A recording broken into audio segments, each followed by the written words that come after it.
Welcome to the video. If you found this video, it probably means that you hurt your ankle. So for that, I'm very sorry, but I do find myself in the exact same position. About a week ago, I broke my ankle playing basketball. I had rolled my ankle a bunch of times playing sports, especially basketball, but it was never anything that just couldn't get better on its own after a couple days or even a couple hours. This time, however, I knew right away that this was a much worse injury than the kind that I had had in the past, but I still really didn't think that it was broken. Also, before I go any further, I should clarify that when I say that I broke my ankle, it's not the same thing as saying that I got my ankles broken. Very different when it comes to basketball. In this case, I went up for a rebound, didn't have a clear landing space, and so I came down on someone else's leg, causing me to land awkwardly. I didn't hear any sort of snap or any sort of crack, so again, I really didn't think that it was broken, but it was very painful. I hung around the court for about 20 minutes until I felt like I could get up and hobble out of the gym. I broke my right ankle. It was my right ankle, so it was pretty difficult for me to end up driving home. And this is where I think things get a little bit interesting. Anybody who gets hurt, the first thing that somebody's going to tell you to do is the RICE protocol, which is rest, ice, compression, and elevation. A simple Google search will tell you that that's the best way to provide first aid on injuries to your ankle.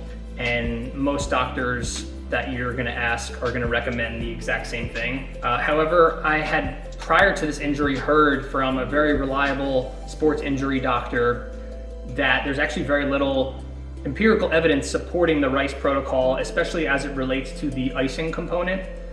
And his argument was that not only is ice not effective, but it can actually be counterproductive for improving the time to recovery. It might actually alleviate pain more, but might not actually improve the speed to recovery, which is what's more important to me. That could be a whole separate video in itself, but if you're interested in learning more about that and the critiques and criticisms to the RICE protocol, look up Dr. Aaron Horschig. He's the person behind Squat University, which is a really popular Instagram page. And he wrote a pretty lengthy blog post called "Don't Ice It, Walk It Off." And it's a really interesting argument. And one of the things that it highlights is that the doctor who coined the RICE protocol, Dr. Gabe Merkin, back in 1979, even that doctor himself has recanted the RICE protocol, including specifically the icing protocol post-injury, on his own back in 2015, after multiple criticisms came out, suggesting that the evidence just wasn't there behind icing and the RICE protocol at large. So the night that I got hurt, I decided not to ice it. For the most part, I did rest just because my ankle was in pretty bad shape and I really couldn't do much else. But I didn't ice it. I didn't really add any compression or any elevation. The next morning, after I struggled to sleep that night just due to the pain in my ankle, part of me kept saying I should really go to a doctor, even though I still didn't think it was broken. I thought it would heal on its own. I felt like it was a good idea to get x-rays, and at the very least, that doctor could give me some kind of crutches or a boot so that it would be easier for me to get around. So I ended up going to urgent care. I got 3 x-rays. I met with a doctor. The doctor asked me a few questions, performed some light analysis by touching different parts of my foot and my ankle, and then she gave her own opinion on the x-ray, pending a final interpretation by the radiologist.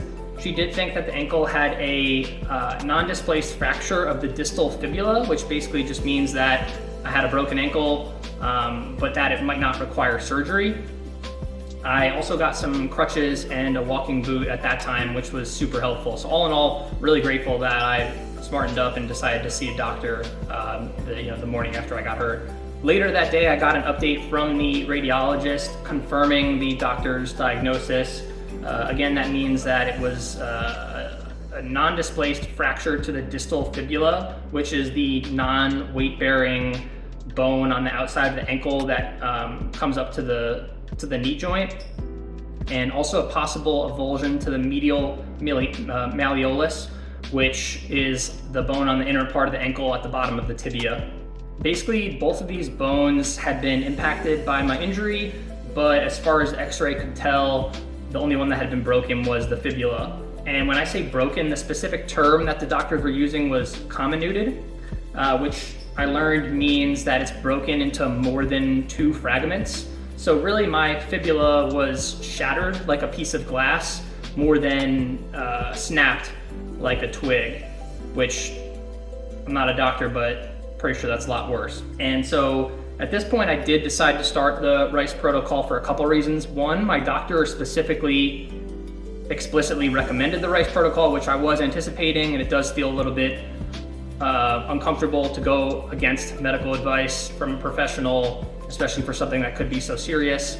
But really the more important reason was because I realized that my ankle was confirmed to be broken as opposed to an ankle sprain. A lot of the guidance around not icing and getting as much movement as possible really more applies to sprains, but with a fracture, it's much more important that you're stabilizing your bones and preventing it from getting worse as you kind of figure out next steps.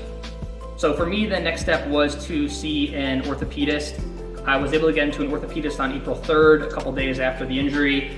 The orthopedist took additional x-rays and basically confirmed the same diagnosis as the doctor and the radiologist. Unfortunately, there was one thing that the orthopedist did add, which was that I was very clearly going to need surgery. The doctor was very confident about surgery being the appropriate recourse for a young, healthy individual looking to make a full recovery. Of course, surgery is really the one thing that I was hoping to avoid, but that was really the only option in the opinion of that orthopedist. A couple days later, I did seek out a second opinion from a different orthopedist on April 5th, and ultimately that individual said the exact same thing, also recommending surgery. And it was at this point that I actually increased the amount that I was icing and elevating my ankle. The main reason being that my ankle was still considerably swollen, and the doctor indicated that with the swelling as bad as it was going to be difficult to be able to perform the surgery as quickly as we wanted to be able to get it done. So fortunately, I was able to get the surgery scheduled for April 10th, which is tomorrow. Today's Easter, happy Easter, April 9th. It is a little bit nerve-wracking, but I do think I found a good doctor, and it does sound like this is my best chance at making a full recovery. The doctor and I both are optimistic that I will be able to make a full recovery, but I definitely have a tough road ahead. Specifically, I'm going to need to avoid all weight-bearing activity for about 3 to 4 weeks post-surgery. So I'll be very sedentary. I've been going to my apartment gym for the past week since the injury, or at least for the past few days, just because I really don't feel much pain right now. It is stabilized in a walking boot. After the surgery, it's going to be very different. It's going to be much more fragile, and it's going to be much more painful. And so I'll have about a 3 to 4 week period where I'm putting as little weight or no weight on my right leg throughout that entire duration. And then after that, I'll need to start physical therapy, the timetable for which is a little bit unclear, but I would expect it to be at least 2 to 3 months of physical therapy as I try to recover back to my pre-injury capabilities.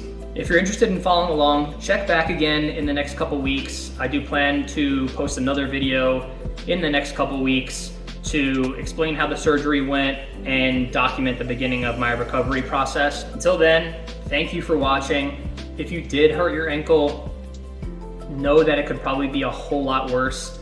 My recommendation would be to use this as an opportunity to refocus, plan and commit to a strategy for rehab and recovery, and you will be back to better than ever before you know it. Take care.